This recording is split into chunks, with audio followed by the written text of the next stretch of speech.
কেয়া শরবতের একটি নতুন ব্লগে সকলকে স্বাগত জানাই। 2025 2nd ফেব্রুয়ারি আজ আমরা কলকাতা বইমেলাতে উপস্থিত হয়েছি। সেই ছোট্টবেলা থেকে এই কলকাতা বইমেলায় আসার একটি আকর্ষণ। তখন অবশ্য কলকাতা বইমেলাটি বসত ধর্মতলা ময়দানে, অর্থাৎ স্প্ল্যানেড ময়দান, যেটিকে আমরা সবাই চিনি।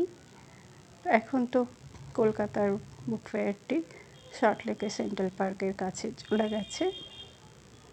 তো যাই হোক, তো করে আমার সঙ্গে এই বইমেলা প্রাঙ্গণটি তোমরাও ঘুরে দেখো। আশা করি তোমাদের খুবই ভালো লাগবে।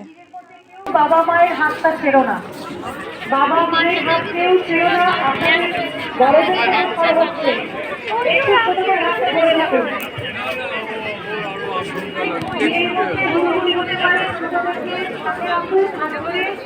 খুব ছোট বাচ্চাদেরকে আপনারা কোলে নিয়ে রাখুন, একটু সাবধানে চলাফেরা করবেন।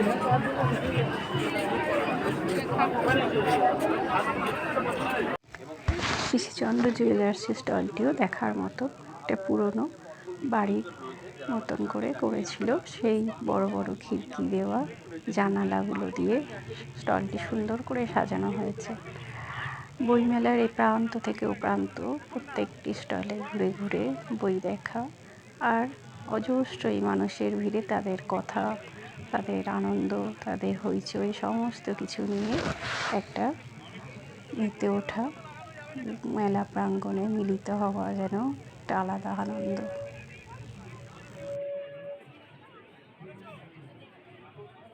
সামনের এই বিশাল বড় বাড়ির মতন দেখতে একটা স্টল, এটি হচ্ছে গিল্ড হাউসের স্টল। এবছর মেলার প্রাঙ্গণে একটি নতুন আকর্ষণ ছিল হাসি আর হেসো। এই যে তাদের ছোট্ট দুটো মূর্তি এখানে রাখা রয়েছে, এদেরকে অবশ্য আমরা চাক্ষুষ দেখতে পাইনি। দুটো খুব বড় বড় রকমের কার্টুন ক্যারেক্টারের ন্যায় তারা সেজে সারা মেলা প্রাঙ্গণে সকল মানুষকে আনন্দ দান করছিল। আর উপরি পাওনা হিসেবে এবার মেলাতে আমরা দেখেছিলাম নেতাজি সুভাষচন্দ্র বসু, রবীন্দ্রনাথ, এদেরকে। আমার নেতাজি সুভাষচন্দ্র বসুর সঙ্গে আমার যিনি সেজেছিলেন আর কি, তাকে দেখেছিলাম। খুব ভালো সেজেছিল, খুব সুন্দর লাগছিল দেখতে। এটা একটা উপরি পাওনা ছিল। তো এবার স্টলের মধ্যে বই কেনার জন্য ঢুকে গেছি। স্টলগুলোতে দেখো থরে থরে শুধু নতুন বই সাজিয়ে রাখা, আর এই সমস্ত বই নিজে হাতে নেড়ে চেড়ে দেখার যে কী আনন্দ। যারা এই বই মেলাতে আসে তারা খুব ভালোভাবেই এই ব্যাপারটির সঙ্গে সম্পর্কিত। তারা বুঝতে পারবে কী ধরনের আনন্দ হয়।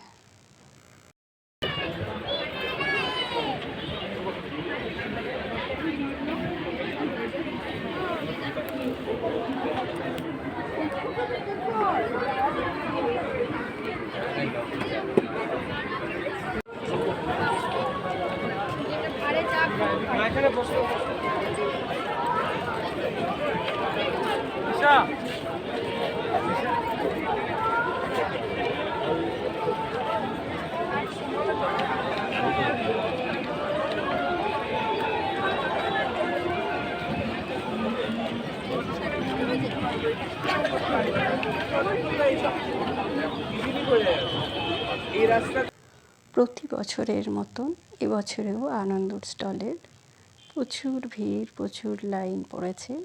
তোমরা দেখতেই পাচ্ছ।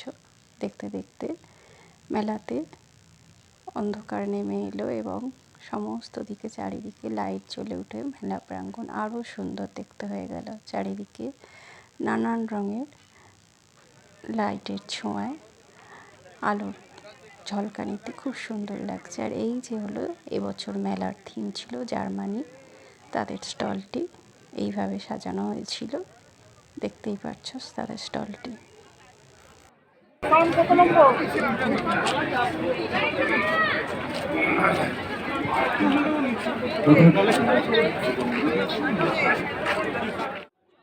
মেলা প্রাঙ্গণ, সে বই হোক বা অন্য কিছুই, খাবারের সম্ভার তো থাকছেই। রসনা তৃপ্তির জন্য সমস্ত রকম আয়োজন বইমেলাতেও রয়েছে। তো আমরাও চলে এসেছি কিছু একটু আহার গ্রহণ করতে। তো দেখতেই পাচ্ছ এখানে কত ধরনের স্টল রয়েছে, খাবারের স্টল, রকমারি খাবারেতে সেখানে সমস্ত রকমের খাবার রাখা রয়েছে। যার যেটা ভালো লাগবে সে সেটা কিনে খেতে পারবে। চলো তাহলে আবার নেক্সট কোনো ভিডিওতে তোমাদের সঙ্গে দেখা হচ্ছে। এখানেই তাহলে ব্লগটি শেষ করছি। ভিডিওটি দেখার জন্য সকলকে ধন্যবাদ জানাই। সবাই খুব ভালো থেকো।